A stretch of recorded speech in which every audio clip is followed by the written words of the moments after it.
आज भी आज लीज और बाय डिसीजंस पेज नंबर 92 से स्टार्ट कर रहे हैं। मीनिंग ऑफ द लीज में बेसिकली दो बंदे होते हैं। कौन होता है? एक लेसर होता है, एक लेसी होता है। लेसी बोलता है लेसर को, मुझे ये एक इक्विपमेंट चाहिए, इसको मैं लीज पे लूँगा। ठीक है, तो लेसर वो ख़रीद लेते हैं और वो इसको दे देता है और इसके बदले में ये इसको कुछ कुछ पैसे देते रहते हैं। टाइम पर इसको पैसे देते रहते हैं ताकि इसकी रिकवरी हो जाए, इसके पैसे की रिकवरी हो जाए या फिर इसको कुछ बेनिफिट हो जाए। तो फिक्स्ड इंटरवल पर जैसे कि मंथली या फिर एनुअल इसको कुछ पेमेंट ये लेसर को करता रहता है। ये लेसर सामान कैपिटल किसका, एसेट किसका होता है? लेसर का होता है। कैपिटल भी इसने एम्प्लॉयड की होती है, इसको बस लीज पे ले लेता है। लेसी लेने वाला है इक्विपमेंट को, लेसर खरीद के लेसी को देने वाला है कुछ पैसे पर। ठीक है, तो ये हो गया हमारा लेसी। ये देखो यहाँ पर क्या है, asset can be acquired under this lease. Asset can be acquired without incurring the initial purchase cost, जो कि लेसर कर रहा है, by just making the payment of the lease rental over a specific period of time as per the lease contract. समझ के बात? तो जब लीज की बात आएगी तो ये आएगा ऑफ बैलेंस शीट फाइनेंसिंग। कैसे आएगा? Of balance sheet financing, neither acquisition है नोर लोन है। ठीक है, एक पॉइंट इंपॉर्टेंट है यहाँ पर कि उसने इक्विपमेंट चाहे लेसी ना नहीं है, लेसर का है। लेसर इज़ ऑनर होता है वो एसेट और उसको डेप्रिसिएशन का बेनिफिट मिलता है under section 32A 32B of the income tax act. समझ के बाद? लेसर को, जिसने इक्विपमेंट एक्चुअल में जिसका है वो, उसको बेनिफिट मिलेगा डेप्रिसिएशन का। ठीक है, और लेसी को क्या मिलेगा? Lessee claims the rental as expense chargeable to his income. ठीक है, ये इसका रेवेन्यू एक्सपेंडिचर आ जाएगा, एक्सपेंसेस। दूसरी जो लीज़ होती है वो होती है फाइनेंशियल लीज़। कौन सी होती है? फाइनेंशियल लीज़ होती है, जिसमें क्या होता है बेसिकली कमिटमेंट हो जाती है। किसकी कमिटमेंट हो जाती है? लेसी की कमिटमेंट होनी होती है इसमें कि बेटा मैं ये इतने टाइम पीरियड के लिए मैं इसको ख़रीदूँगा ही ख़रीदूँगा, इसको लीज़ इतने पीरियड की मैं लूँगा ही लूँगा और मैं पेमेंट करता रहूँगा और एंड ऑफ दी इसका यूज़फुल लाइफ जो होगा वो मैं उसको ख़रीद सकता हूँ। ठीक है, कैसे ख़रीद सकता हूँ? उसका under this lease usually 90% of the fair value the asset is recovered. ठीक है, रिकवरी कर ली है किसने? लेसर ने 90% वैल्यू रिकवरी कर चुका होता है वो पैसे से। और जो पीरियड है रेंटल पीरियड, वो पीरियड जो 75% of the economic life of the asset होना चाहिए at least, and the lease period is 75% of the economic life of the asset. ठीक है, तो these lease agreement is irrevocable, मतलब ये फिक्स पीरियड होता है, मतलब इसको फिर कैंसिल नहीं कर सकते। एक बार हो गया। और इस केस में बेसिकली ऑनरशिप जो होती है वो बेसिकली लेसी के पास ही आ जाती है, क्योंकि वो कहता है कि मैं ख़रीदूँगा at the end of the period मैं इसको पेमेंट कर रहा हूँ, तुम्हारी पूरी रिकवरी हो जाएगी, लेकिन eight the end of the time मतलब मैं ही ऑनरशिप मेरी ही होने वाली है। सारे रिस्क भी किसके होते हैं? सारे रिस्क मतलब मेंटेनेंस वगैरह सब कुछ जो भी होगी, बेनिफिट भी, वो एलएससी के पास ही होते हैं। एक होती है ऑपरेटिंग लीज, फाइनेंस लीज देख लिया हमने। एक होती है operating lease, it is similar to financial lease in most of the aspect. The lease agreement gives the lessee only a limited right to use the asset. इसमें limited right होती है, बस इतना है। बेसिकली ऑपरेटिंग लीज क्या है? Operating lease जो होती है शॉर्ट टर्म के लिए होती है। लेसर सिर्फ अपनी मैन्युफैक्चरर जनरली होता है और अपना सेल्स बढ़ाने के लिए वो कस्टमर को अलाउ करता है कि बेटा तुम ऐसा करो, तुम इसको इंस्टॉलमेंट में पे कर दो शॉर्ट टर्म के लिए। अल्टीमेटली टाइटल जो होगा वो कहाँ ट्रांसफ़र हो जाएगा? लेसी को ट्रांसफ़र हो जाएगा जब वो पूरी पेमेंट कर देगा। ठीक है, जैसे मान लीजिए हम कुछ एक्टिव वगैरह कुछ खरीदते हैं ना, हम कोई बाइक वगैरह खरीद लिए, तो क्या करते हैं हम? यही होता है, इसमें टाइटल जो होता है अगर आप लोन पे लेते हैं, ठीक है, तो उसके पास होता है कि जब तक लोन पूरा नहीं होता ना तब तक टाइटल ट्रांसफ़र नहीं होगा। तो लोन पूरा होगा तब टाइटल ट्रांसफ़र होगा, उसके पहले तो मुझे कुछ पैसे देते रहो, चलाते रहो इसको। ठीक है, ऐसा एग्रीमेंट कर लिया।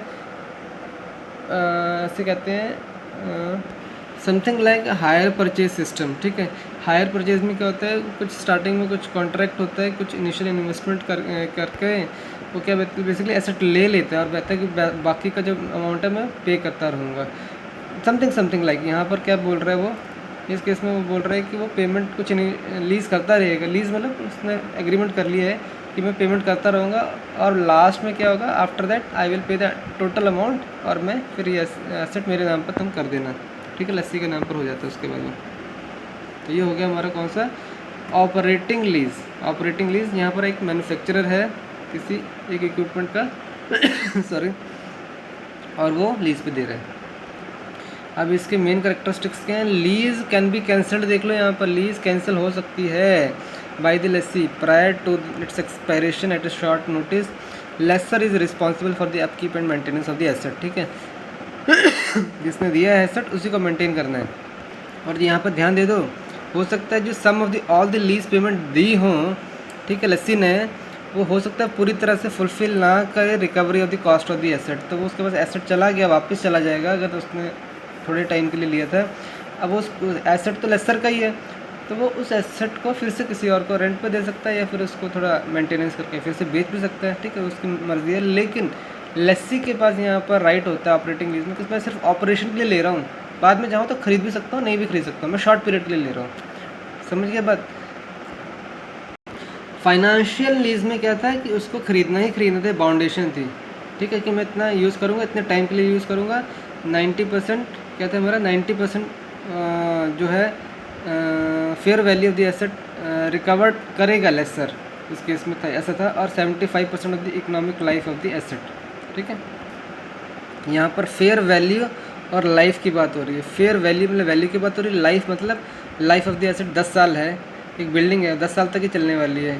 फेयर वैल्यू मतलब वैल्यू की बात हो रही है, मतलब 1 लाख की है तो 1 लाख का 90,000, समझ गए बात। तो 90% यानी 90,000 1 लाख का है तो 90,000 हो गया है, और 75% इकोनॉमिक लाइफ मतलब अगर 10 साल थी तो 7.5 साल, 10 साल अगर उसकी इकोनॉमिक लाइफ है तो 7.5 साल वो यूज़ किया है उसको, ठीक है। अब एक बड़ी इंटरेस्टिंग लीज़ यहाँ पर समझ में आ रही है, सेल एंड लीज बैक, मतलब बंदे ने, वो कहता है कि मुझे यही प्रोडक्ट चाहिए लेकिन मेरे पैसे नहीं है, ठीक है, तो इनिशियली वो कहीं से जुगाड़ करके पैसे का वो ख़रीद लेता है। ख़रीद करने के बाद वो एक बंदा को ढूंढता है जो कि उसको रेंट पे देने के लिए तैयार है। वो कहता है मैं तुम्हें बेचूंगा तो मुझे वापस लीज़ पे दे दो। तो इसमें लेसी खुद ख़रीदता है सामान, मैन्युफैक्चर अच्छी क्वालिटी का, लेसर को बेच देता है, पूरा पैसा उसको वापस आ गया, पैसा आ गया, लिक्विडेशन का इशू नहीं है।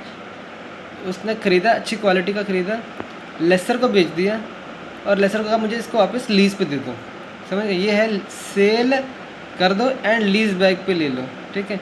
इससे दोनों का फ़ायदा हो जाएगा, उसका भी फ़ायदा उसका भी फ़ायदा, क्योंकि उसको क्वालिटी का इशू नहीं रहेगा और साथ में पैसे का भी झंझट ख़त्म है, और लेसर को भी उसका क्योंकि उसका लमसम में पैसा पड़ा हुआ है अमाउंट में, वो कहता ठीक है मैं ख़रीद कर रख लेता हूँ और मंथली मुझे रिटर्न्स आते रहेंगे। अब एक तरह का लीज़ होती है लीवरेज्ड सील। लीवरेज्ड सील क्या होती है, जिसमें कि बेसिकली 3 पार्टी होती हैं, एक लेसर लस्सी तो होती है, एक फाइनेंसर भी होता है। लेसर के पास भी इतना पैसा नहीं कि खरीद पाए, तो वो लीवरेज, तो वो फाइनेंसर से कहता है कि मुझे फाइनेंस कर दो। 75% 75% मेजर पार्ट जो 75% तक का वो फाइनेंसर पे करता है इक्विपमेंट खरीदने के लिए, और उसके बाद वो लेसर को देता है। तो लेसर लस्सी के बीच में सेपरेट एग्रीमेंट होता है, फाइनेंसर और लेसर के बीच में सेपरेट एग्रीमेंट हुआ होता है। एक होती है sales aid leasing. Sales aid leasing का मतलब क्या है, ये किसके बीच में एग्रीमेंट है, एक मैन्युफैक्चरर है, एक लेसर है, लस्सी नहीं है यहाँ पर, एक मैन्युफैक्चरर है एक लेसर है। तो इन दोनों के बीच में मैन्युफैक्चरर कहता है लेसर को कि आगे तुम लीज़ पे देते रहो, ठीक है, और कुछ जो सेल करना चाहता है, मतलब तुमसे जो सेल हो जाती है तो सेल भी कर लेना, और इसके लिए तुम्हें कमीशन भी मिलेगा। तो मैन्युफैक्चरर और लेसर के बीच में एग्रीमेंट है, सेल एड लीजिंग कहते हैं, कि मैं तुम्हें देता हूँ, मैन्युफैक्चरर कहता हूँ तुम्हें लीज़ पे देता हूँ, तुम आगे लीज़ पे देते रहना, और अगर तुम सेल करवा देते हो तो तुम्हें सेल का प्रॉफिट भी मिलता रहेगा, कमीशन भी मिलती रहेगी, ठीक है। अब स्ट्रक्चर ऑफ लीज रेंटल देख लेते हैं कि पेबल कैसे होंगे, ठीक है। या तो इक्वल एनुअल प्लान हो सकते हैं, इक्वल पे करना है, एक तो स्टेप्ड अप प्लान हो सकते हैं कि हर साल वैल्यू बढ़ती रहेगी, एक बैलून पेमेंट प्लान होते हैं कि पहले तो धीरे धीरे थोड़ा थोड़ा दे दो और बाद में तुम लमसम में देना शुरू करना, ठीक है। पहले तुम 5 हज़ार कर दे दो, लेकिन बाद में तुम 1 लाख रुपये देना है, तो बैलून पेमेंट कहते हैं उसको। पहले धीरे धीरे पेमेंट करना, और बाद, क्योंकि पहले मेरी कैपेसिटी नहीं है देने की तो मैं धीरे धीरे मैं देता रहूँगा, बाद में तो लेकिन तुम लमसम दे देना, बैलून पेमेंट कहते हैं इसे, ठीक है। एक होता है deferred payment plan. Deferred payment में क्या होता है बेसिकली, स्टार्टिंग में मेरे पास बंदा कहता है यार लस्सी कहते हैं मेरे पे पैसा नहीं है, मैं नहीं दे पाऊँगा स्टार्टिंग में, लेकिन मैं एग्रीमेंट करता हूँ। तो स्टार्टिंग में पैसा नहीं देगा, बाद में वो ज़्यादा पैसा देगा, उस टाइम पीरियड के का भी देना पड़ेगा जिसमें कि उसने डेफर किए पेमेंट। ठीक है, समझ की बात नहीं समझे? उस पीरियड को कंसिडर करके वो पेमेंट ज़्यादा देगा क्योंकि उसने वहाँ पर रिस्क लिया था लेसर ने। तो डेफर्ड पेमेंट कहते हैं। स्टार्टिंग में नहीं देना, बाद में देना है, ज़्यादा देना है। अच्छा, ये बातें तो कर ली। इसका फ़ायदा इफेक्ट क्या पड़ता है फाइनेंशियल स्टेटमेंट में? बेसिकली फाइनेंशियल स्टेटमेंट में प्रॉफिट बढ़ जाता है कंपनी का। जब लीज़ फाइनेंसिंग करते हैं तो instead of loan financing, loan में क्या होगा, सीधा इक्विपमेंट खरीदना, सीधा 10 लाख का लोन लग गया, 5 लाख का लोन उसको लेना पड़ेगा, तो वो सीधे अमाउंट कम हो जाएगा क्योंकि वो इन्वेस्टमेंट होगी है। ठीक है, लेकिन एसेट भी आया है, लेकिन एक कैश तो लग गया वहाँ पर, इन्वेस्टमेंट तो होगी है, तो वहाँ पर जाके वैल्यू प्रॉफिट कम हो जाते हैं। लेकिन इसमें क्या होता है बेसिकली हमारा, जब हम लीज़ पे लेते हैं तो हम रेंटल पे कर रहे हैं, तो हमारा वो इन्वेस्टमेंट नहीं है, तो वो हमारा प्रॉफिट बढ़ जाता है। अब बैलेंस शीट पे क्या फ़र्क पड़ेगा? बैलेंस शीट में बेसिकली एसेट्स एंड लायबिलिटीज़ रहती हैं। एसेट्स, लेकिन क्योंकि लीज़ एग्रीमेंट में एसेट लिया ही नहीं हमने, तो एसेट साइड पे कम ही रहेगी। समझ गए? एसेट साइड कम रहेंगे एज़ कम्पेयर टू लोन, क्योंकि लोन में तो एसेट आ गया हमारे पास, तो एसेट बढ़ेगा। टैक्स इफेक्ट भी देख लो लीजिंग का।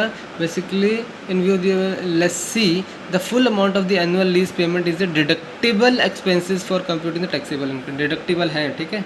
आगे है इवैल्यूएशन ऑफ द लीज और बाय डिसीजन। लीज पे लेना है या तो उसको बाय ही कर लेना है। तो प्रेजेंट वैल्यू मेथड है जिसमें कि बेसिकली क्या करते हैं, कंपेयर करते हैं। प्रेजेंट वैल्यू मेथड में क्या करते हैं, कंपेयर करते हैं कि लीज पे लेना है या फिर उसको खरीद लेना है। एक बोअर हेरिंजर विलियमसन मेथड है। 3 देखो, बोअर हेरिंजर विलियमसन मेथड है। समझ में तो मुझे नहीं आया, लेकिन इतना समझ लो कि इसमें 3 स्टेप होते हैं बेसिकली, और इसमें tax aspects, financial and tax aspects of the lease financing are considered separately, वो सेपरेटली होते हैं। ठीक है, तो इसमें 3 स्टेप होते हैं, स्टेप 1, स्टेप 2, स्टेप 3। आगे आ जाओ हायर परचेज। हायर परचेज थोड़ी देर पहले हम समझा भी था कि इसमें कॉन्ट्रैक्ट होता है, एक मैन्युफैक्चरर समझ लो या फिर लस्सर और लस्सी ही होते हैं।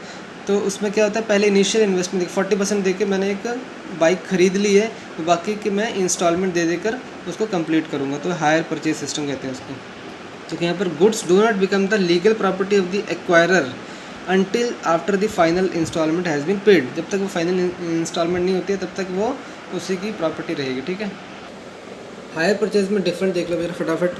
देखो हायर परचेज इसमें बेसिक क्या है, उसमें सिर्फ lease will only pay the, lease में क्या होता है, सिर्फ लीज़ रेंट की बात होती है over a period of contract. ठीक है, लेकिन इसमें हायर परचेज में क्या होता है, हम साथ में कॉस्ट ऑफ एसेट होता है, ये इंटरेस्ट की भी बात होती है यहाँ पर। ठीक है, एक और डिफरेंस देख लो कि जब लीज़ वाली बात होती है तो लेसर जो होता है उसके पास एसेट माना जाता है कि उसका ही एसेट है, तो डेप्रिसिएशन वो क्लेम करता है। ठीक है, और लेसी जो होता है वो रेंटल को अपने एक्सपेंडिचर दिखाता है। लेकिन हायर परचेज में क्या होता है कि किसी बिज़नेस ने 10 बाइक खरीद ली, तो बिज़नेस ही उसका डेप्रिसिएशन भी दिखाएगा और उसका जो इंटरेस्ट भी है वो एक्सपेंडिचर दिखाएगा। ठीक है, तो उसका जो इंटरेस्ट जो जा रहा है, अमाउंट जा रही है, वो एक्सपेंडिचर भी दिखाएगा और डेप्रिसिएशन भी वही क्लेम करेगा in case of hire purchase. समझ गए?